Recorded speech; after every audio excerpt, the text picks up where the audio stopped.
Comme en Irak, en Libye, en Syrie, en Égypte, les intimidations antisémites se multiplient et poussent les Juifs au départ. Israël aussi joue un rôle très actif dans cet exode des Juifs du monde arabe. Par le biais de l'agence juive, le nouvel État sait se montrer persuasif, comme au Yémen ou dans les montagnes de l'Atlas marocain.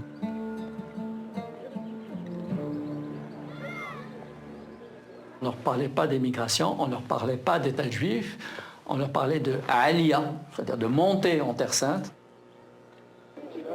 Il y avait la croyance mystique des Juifs qui était sollicitée dans l'esprit des gens. Ils allaient en Terre Sainte à la fois parce que dans leur prière, Jérusalem était omniprésente, et aussi parce que, bon, avec tout le dénuement qu'il y avait, les organisations sionistes promettaient un logement, du travail, etc.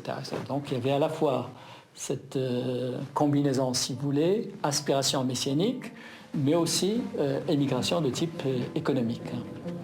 Du jour au lendemain, suite à la visite des représentants de l'agence juive, des dizaines de milliers de villageois quittent leurs maisons, abandonnent leurs biens et leurs paysages.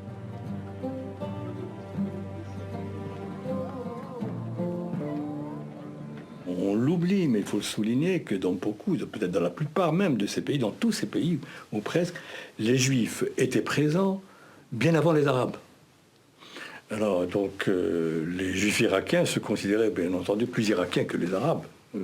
Et on peut dire autant des Juifs marocains ou des Juifs tunisiens. Donc, ce n'est pas une opération facile que se détacher d'un pays où l'on a vécu depuis 2000 ans et où l'on se considère comme des autochtones. Et il y a eu des adieux sur les quais des gares et dans les stations des autocars de la compagnie de transport du Maroc, la CTM, déchirants, des gens qui pleuraient, et les Juifs qui disaient « nous partons mais nous allons revenir ». Et ces départs ont été vécus comme une sorte de traumatisme. Pour les musulmans qui ont cohabité avec des Juifs, ça a été vécu comme une sorte d'amputation. Amputation, oubli, disparition. C'est dans cette absence aussi que le Maroc moderne se construira, en ayant perdu une part de lui-même. Beaucoup de Juifs marocains ont un choc en arrivant en Israël, un pays conçu et bâti par des Juifs originaires d'Europe, des Ashkénazes. Pour eux, l'ensemble des Juifs du monde musulman appartiennent à une seule et même catégorie, ce sont des Mizrahim, des Orientaux. L'accueil qu'ils reçoivent est très éloigné de celui auquel ils s'attendaient.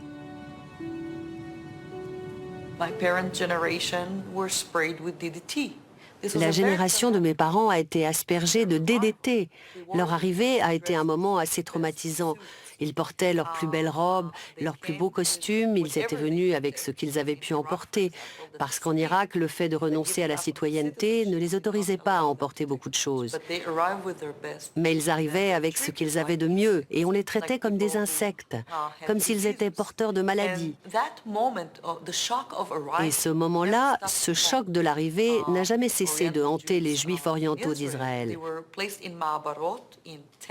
On les a mis dans des Mahabarot, des tentes, la cité des tentes, en gros. Ils vivaient là. Quel que soit leur statut social, riche ou pauvre, ils n'avaient rien. Et ils étaient à la merci d'un nouvel État qui contrôlait tout dans leur vie.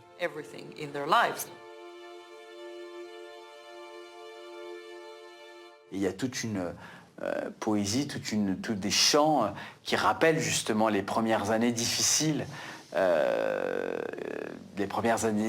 en Israël.